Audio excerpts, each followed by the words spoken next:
பாண்டிக்கோரு சோடி கிளி சோடி கிளி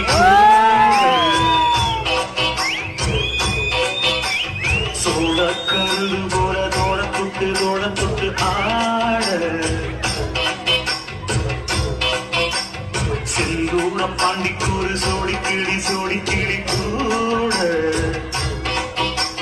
சோழ கருது போல தோட தொட்டு ஆட காதல் பாட்டெடுக்கும் வயசு இது கேட்டு